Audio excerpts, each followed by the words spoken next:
The following program contains material which may be offensive to some viewers or may be inappropriate for viewing by children. Viewer discretion is advised. Oh, please, run. Do not walk to your nearest hardware store and get a grip.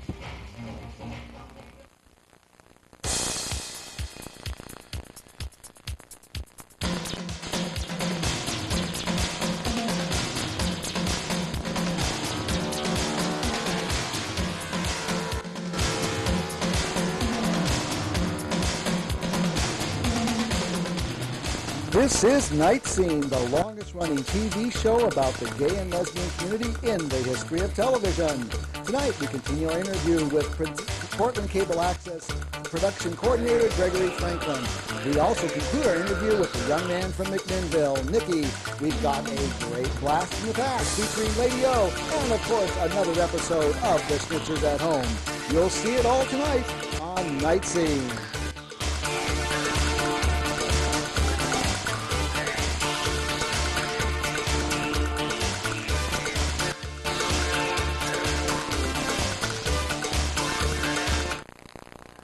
Good evening, I'm Lanny Swerdlow, and welcome to tonight's Night Scene, in the proper order. Those of you who joined us last week knew that Portland Cable Access had inadvertently omitted one of our Night Scene shows, Night Scene number 425, and I wanted you to see it, so we showed it last week. It was a great show. We had the concluding interview with Mickey Ski, the former gay porn star turned author who told us everything we ever wanted to know about the gay porn industry and maybe a little bit more. And it was one of the segments of Gregory Franklyn's interview where he talked about growing up in Boys Town.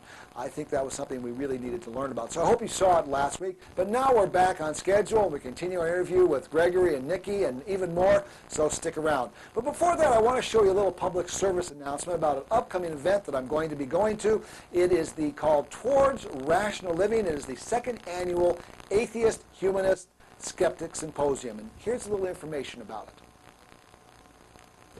Hi, I'm Wayne Orgar. I'm Nancy Powell. And we're here to talk about the Toward Rational Living Symposium, which is the second annual Atheist, Humanist, Skeptic Symposium in Oregon. It's going to be held at the World Forestry Center on November 6th, Saturday. It will be an all-day event.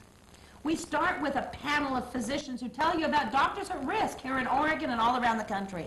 And in the afternoon, we'll have a series of stimulating workshops covering a variety of topics that I'm sure you'll be interested in. We're proud to present Dr. Victor Stanger of Hawaii. He's a university professor. He's going to be talking about is the world really a design of God's?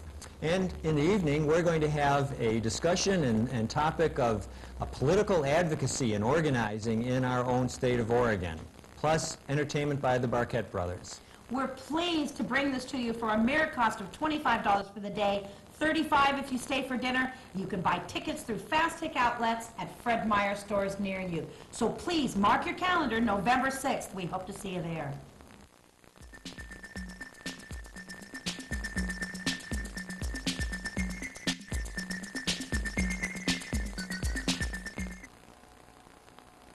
I hope you'll be able to attend the second annual Atheist, Humanist, Skeptic Symposium on Saturday, November 6th at the World Forestry Center. I'm going to be there, and so will hundreds of other people who may think just like you. And like I said, if you ever want to know a little bit about atheism and the alternative to believing in supernatural forces, this is your chance to find out. Please go, Saturday, November 6th. I hope to see you there. And now we're going to continue on with our interview with Gregory Franklyn. Last week, well, I should say 2 weeks ago, he talked about coming out in Arizona and life in Phoenix, Arizona, and then he moved to a small town in Northern California called Eureka. I know all about Eureka because I was a student at Humboldt State College there for 2 years. But I didn't go quite through what Gregory went through, so here we go. Let's learn about life in Eureka with Gregory Franklyn. The place. Now, I lived in Eureka, so this is why I'm very interested. I spent 2 years going to Humboldt State College in there when I was going to graduate school. And Lanny, you've been following me all around the country for my entire life. You were not living there when I was there. I was there in 68 and 69. Yeah, I didn't get there until the 70s. Yeah, so, and I lived right in Eureka on 2nd Avenue, and my apartment was the center Party Central. Party Central for the gay community of Humboldt County. And every weekend we'd have 30, 40 people in my apartment just having a great old time. There's no place else to go except my apartment, so it was great fun for me. I had a good job there that I could always come back to. That was part of it, too. Well, now, you came out when you were 28, and you moved to Eureka. Were you aware of gay life in Eureka? Yeah, there was some. There was a place called the Driftwood Tavern. That's where all the gay and lesbian people in the whole area hung out. And there was a sort of a gay rights organization. It was called Humboldt United Gays, and they had a newsletter, and I worked on the newsletter. So I mean, there was a lot of Humboldt United Gays. Hug. That is so cute. It was. I mean, it was cute. Yeah. So. Eureka, by the way, is a small town. It's like 30,000 people. In the whole county? Yeah, the whole. No, town's about 30,000. The town's 30,000. Yeah. But I think it's 28,000 now. It's actually dropped in population. We were just there a few months ago. Yeah, but economically, it's suffering pretty bad. It's a natural resource county, and its main crop is probably now marijuana. Probably. Yeah, they grow a lot of marijuana there down by Garberville and stuff. Fishing and paper processing. And, forestry products. Forestry. Yeah, and tourism. Yeah, tourism. So, and it's just, the whole county's never gotten anywhere. It was a really pleasant place to live if you wanted to get away from everything. Boy, you got away from it in Eureka, let me tell you. So you did know some gay people there? Oh yeah, I had a real good support network of people that I knew and loved and all that. So. And what did you do while you were in Eureka? I made redwood souvenirs for tourists. Redwood souvenirs for tourists. Where'd you do I did that? that for about 12 years. At the place was called Frico Redwood Products. Frico Redwood. Shut up, Lanny. Shut up. Was it man. run by a freak? No, his name was Harry Freeman, and his partner's name was Henry Cole. Frico. Frico. That's almost as cute as Hug. But the staff there, We're okay? freaks. Oh yeah, we were definitely freaks, no question about it. So I mean, it was pretty appropriate, and it was. There's this big tree right on its side that's hollowed out and made into a store, and that's a retail outlet for it, and the factory's right behind it. So hollowed out tree is the store. That's almost as cute as Frico. I was wallowing in cuteness. I guess. I was just wallowing in cuteness. So, and you started performing there. Yep. And how did you start performing in Eureka? I was just driven to perform, so I put a band together. It was called Little Brother, Really? and we played rock and roll. I did that for probably 5 or 6 years. And you played gigs in Eureka, in the Redwood Empire? Yeah. Did you ever go anywhere else? You ever make it to San Francisco? Never yet. No, Just we weren't that good. You weren't that good. No. But you're good enough for Eureka. I was good enough for Eureka. I remember going to some Big bands. fish in a little pond. Yeah, I remember going to hear some bands when I was at Humboldt State University, some of those local little taverns, and let me tell you, they were all good enough for Eureka. So you see, there wasn't a hell of a lot of competition for us. Yeah. We did all right. We did all right. It was a lot of That's fun. good, that's good. And then I moved to Seattle for a year because I wanted a larger. Oh, wait, let's one more moment on Eureka. Did you develop any relationships while you were in Eureka? No. It was The only time I had sex in Eureka was when the guy from San Francisco came up. Wait a minute, that was it? And you met people in the gay community, and you saw them and all this kind of stuff, and the only person you had sex had to come all the way from San Francisco? Yeah. Boy, aren't you fickle. Were you going to church at this time while you were there? I don't think I've been inside a Catholic church for more than a couple of minutes since I graduated from high school. Really? Oh yeah. Did you? Were I you- never looked back, Lanny. Well, that's kind of interesting, because you were talking about how much of this problem you were having with the indoctrination, feeling you're going to go to hell and all this time, and yet you had dropped out of the church. You didn't go to any church. What I found out, and this was kind of distressing to me, is that I knew that at the time that I graduated from high school, if you didn't go to church all year, then you would have to go to church on Easter and receive communion in order to maintain your status as a Catholic. Right. And if you didn't do at least that, then you were excommunicated, right? Yeah. So after the first year, and I didn't go to church at all, and I didn't go Easter Sunday or communion, I thought, whew, I'm excommunicated, right? The very next year, the rule got changed. And so now you're not excommunicated if you don't do this. I see. Okay. So I'm still a Catholic, I guess. Yes, you're still, they still count you as a Catholic. Even if you send them a letter and say, I resign from the Catholic Church, they still count you as a Catholic. I'm sure they would. Yeah. I just thought that was really funny. It's funny. That the rule was changed and I'm still chained, you know? Yes, they won't let you go. I'm going to have to kill somebody to get out of there. I want you to know they probably changed the rule because of you. Yeah, I'm sure I'm that important to him. Yes, hey, one sheep. Hey. And I've always wondered about this Catholic preoccupation with sheep. But anyway, That's good. but anyway, so how are you feeling about being gay? Were you reconciling this? Yeah, I mean, I was basically working it out during that time. And how? What point did you arrive? And did you still feel you were going to burn in hell for? And that's maybe why you weren't seeing anybody other than this one guy from San Yeah, Francisco? probably a little. I mean, my whole attitude about sex changed when this guy came up, because I mean, it was like 3 days of just nonstop doing it, you know. And the evidence would suggest he was having as much fun as I was. You know? Yeah, as repressed as I was, you know. I mean, I was really present for all of that. It was real fun. It was real fun. But and of course, And then after that, I pretty much established a pretty, what I consider a pretty normal sex life. no, but you said you didn't have any sex while you were in Eureka. Oh, this is just before you left Eureka. Exactly. Got it. Okay, I understand now. So during Eureka, you were still fighting this problem. Then you had this great sexual experience, and then what happened to your fears of burning in hell? Oh, they just sort of diminished gradually as time went on. I I basically worked it out. What I came to the realization of is that the problem was not me, or the problem wasn't quote unquote God. The problem was the indoctrination, the brainwashing. Was there kind of a proportional relationship with this? In other words, the more sex you had, the more of a decrease occurred in your fear of burning in hell? No, I don't think it was that. I mean, it might have been a contributing factor, of course, but the main thing is that the further away that I got from the indoctrination, the easier it became to settle with myself. You know? So, I mean, you know, today while we're having this conversation, I feel completely settled. Yeah. You don't worry about burning in hell no more? I don't worry about burning in hell now. No. Okay. Do you even believe in hell still?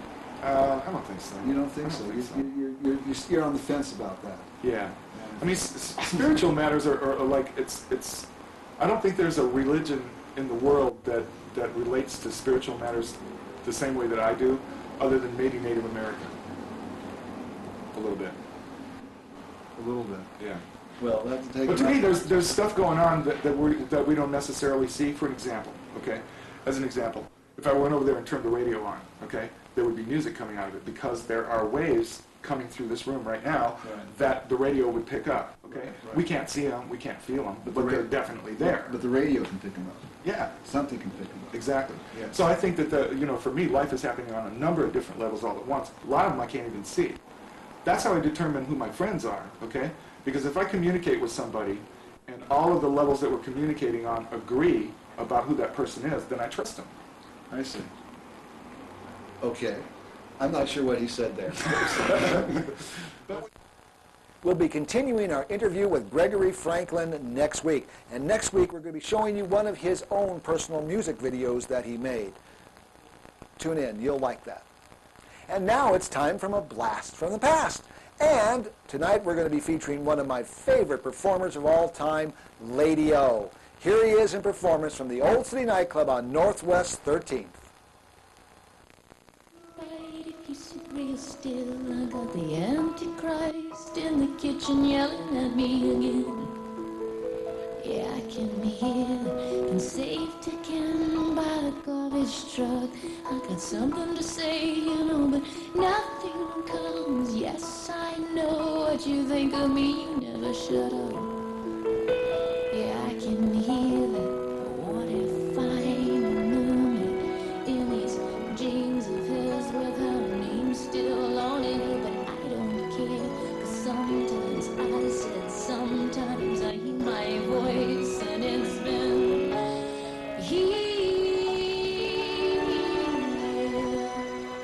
silent all these years.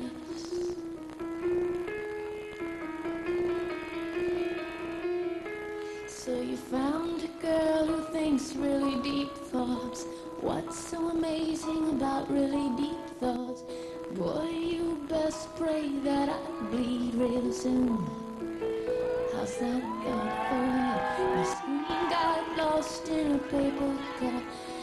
Think there's a heaven where some screams have gone. I got $25 on a cracker. Do you think it's enough to get us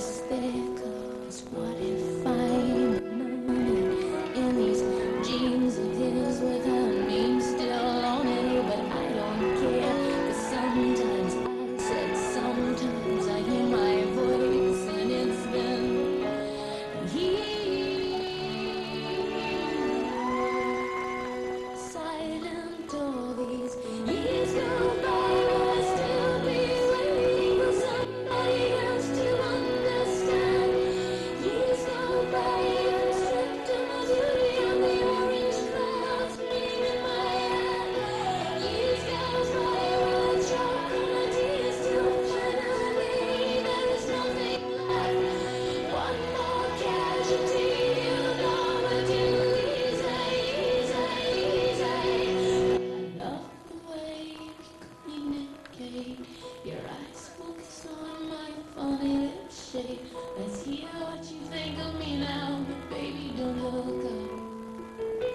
The sky is falling. Your mother shows up in a nasty dress. And it's your turn now to stand where I stand. Everybody looking at you. You take hold of my hand. Yeah, I can hear the what if I'm a mermaid in these jeans of yours with her name still on the drink of kid. 'Cause sometimes I said sometimes I hear my voice, I hear my voice, I hear my voice, and it's been here silent all these years. I've been here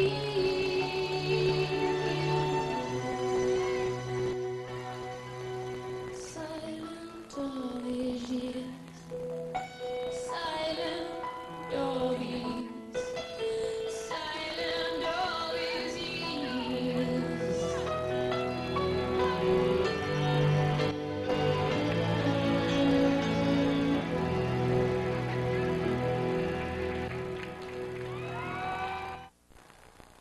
What a talent, what a performer. That is Lady O. Lady O is now living in Seattle, but I have it on very good authority that he's moving back down here to Portland early next year. We'll have to have him on the show when he makes that move and tell all about what life was in Seattle, why he moved down to Portland, and what he's going to be doing here. You'll have to stick around for that one. And speaking about great interviews, we're going to go back to an interview with Nicky, the young man from McMinnville. A couple of weeks ago, he just dropped the bombshell on us when he said, hey, here's my phone number. Call me if you want to go on a date. We'll have to find out if anybody did. But we're not going to find out about tonight, but we will find out more about the life of Nicky. Okay, well, what do you want to do? What do you see yourself doing with your life? What do you want to do? I want to move to New York when I'm like 21, and I want to see the famous drag queens like Lady Bunny, RuPaul, Miss Holiday, and it's a bunch of famous drag queens out there, and I want to become one. I want to do, work, during the summer. They have every summer in New York in Central Park, they have Wigstock. And I want to do that, perform, put on a show there. Do you want to become a professional drag queen? Yes, I do. Seriously? Yes, I do. I don't want to be a funny drag queen, I want to be like a... You don't want to be an amateur. You want to be paid for what you do. Yeah, I do. I see. And you're going to go to New York, and you're going to try to break into the big time in New York. Yeah, I'm trying to get John to move with me to New York. Oh. Well, now, John is your roommate. He's my roommate. We're going to be interviewing John next, so he won't be on this show. And his name is Candy Boy. Candy Boy? He passes out candy every weekend, on the weekend. He's a sweet person. I love John. So, what are you doing to prepare yourself to become a professional drag queen in New York? Mostly I want to, everybody told me I have a good voice. My voice is beautiful, and I sing really good. Do you sing? Yes, I sing, but I can't sing right now. I have like a little bit strep throat. Otherwise you'd sing, huh? Yeah. Maybe I can come at another time and get you singing a song. Yeah. You really sing? And I want to become a singer, like how RuPaul. Yeah. So you want to be a drag queen that doesn't lip sync. And there's this other drag queen. I forgot what her name is. But she sings really good too. She does mostly for shows. She does like 40s and like she does like 1940s. Like she dresses up all 40s. And it's really neat. It's really cool. Well, that is absolutely fascinating. So that's what you want to do in about 3 or 4 years, and you're preparing yourself for it. How do I say it? Do you really realistically expect this to happen? Do you really think you're going to make it there? I didn't think I am. I told my mom I want to move there, and she's like, that town is so dangerous. And I was like, no, it's not. I love New York. It sounds like your mother's become very accepting of you. And yeah, she is. Like, the first time when I told her I was 18, I wanted to become transsexual and take hormone pills, but I changed my mind because I want to stay as a gay man. I want to be gay, I just want to be gay. Good thing you didn't get the operation away. And when I turn 20, I want to start working out. I can have like a little bit less. He wants to be a drag queen with muscles. I mean, that's really great. You can strip and show them both sides, and you'll just please everyone in the audience. Yeah, and dye my hair blonde and grow sideburns. That's mostly some of the cute guys in New York. Yay. There's cute guys in here? Oh yeah, they're so fine. How do you know that? Because when I was like watching Lady Bunny's one of her special Christmas shows on HBO, and they were like going to New Orleans. Would you like to meet a guy in New York and just stay there? Yeah, I would. I would. Look, his eyes get big. Yeah. What kind of guy would you like to meet? Muscles. Like a guy with muscles? Yeah. And really tan. Real tan? Yeah.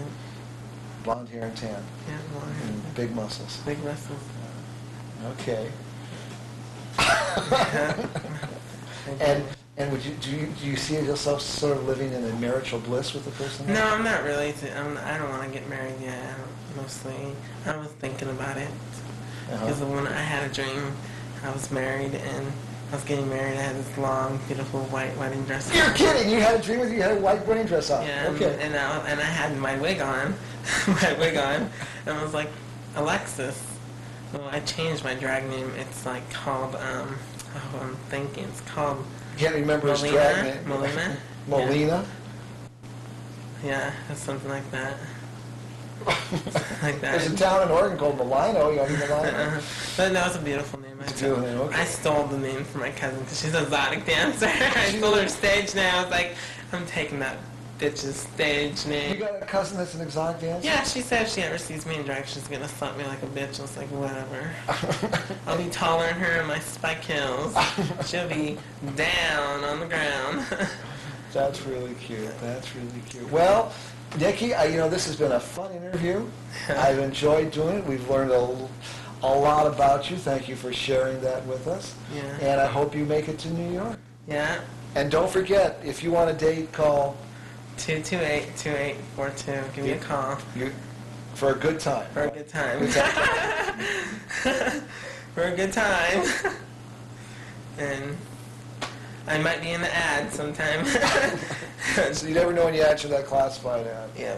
Thanks, Nikki. Thanks for a great interview. Nice talking to you. Bye.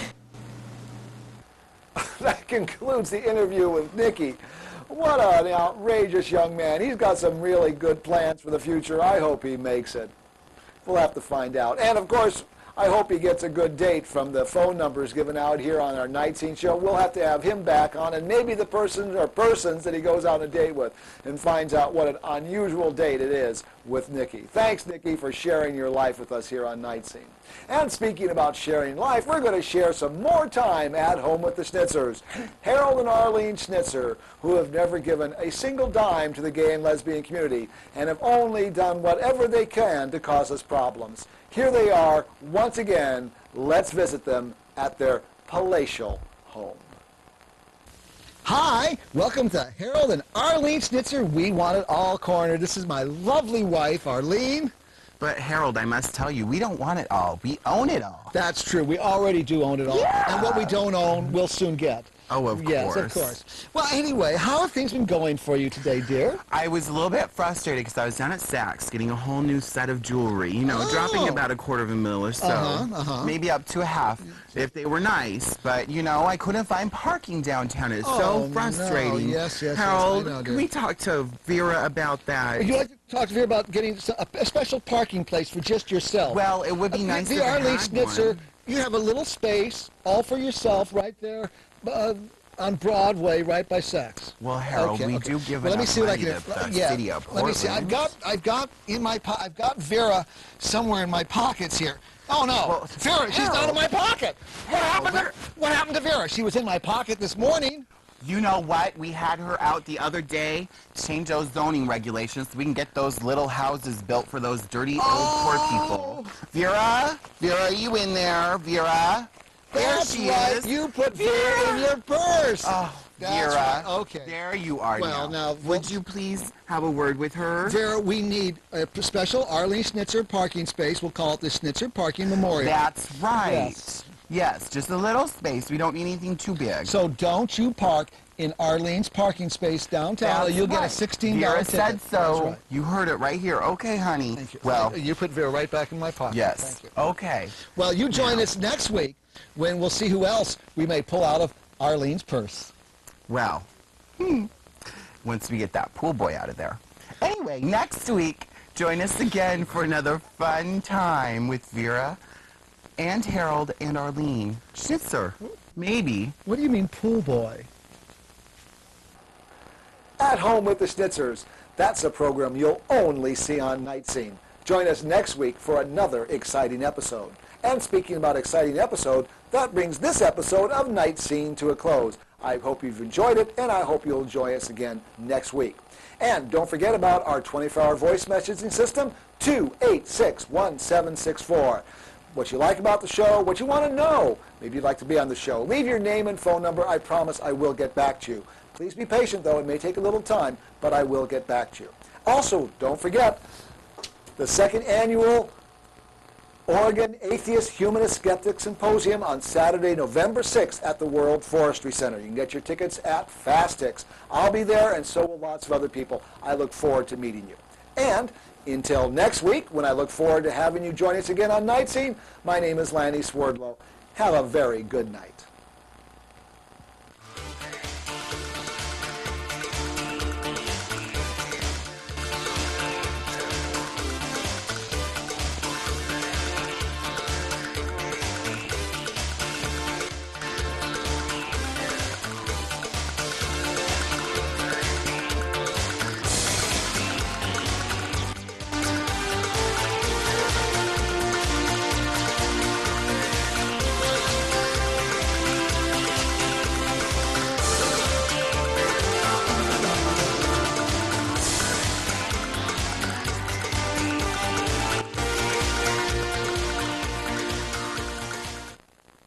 Hi, I'm Lanny Swerdlow, and I'm the director of 3 TV shows here on Portland Cable Access: Night Scene, Buckbusters, and Cannabis Common Sense. Tonight, I want to talk to you about Cannabis Common Sense and the Oregon Cannabis Tax Act. This is an initiative petition that will permit the sale of marijuana to adults through Oregon state liquor stores. And we need you to gather signatures on this initiative petition, and you can earn good bucks on it. Some of the people who gather signatures earn as much as $300 to $400 a week, and you can do that too. You don't have to be any age, you don't even have to be a voter or even a citizen of the state of Oregon.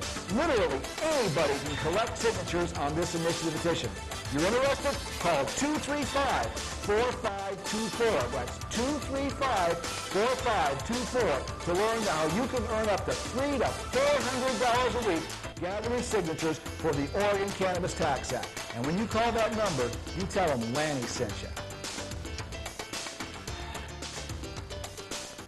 Hi, I'm Wayne Orgard, I'm Nancy Powell. and we're here to talk about the Toward Rational Living Symposium, which is the second annual Atheist Humanist Skeptic Symposium in Oregon. It's going to be held at the World Forestry Center on November 6th, Saturday. It will be an all-day event.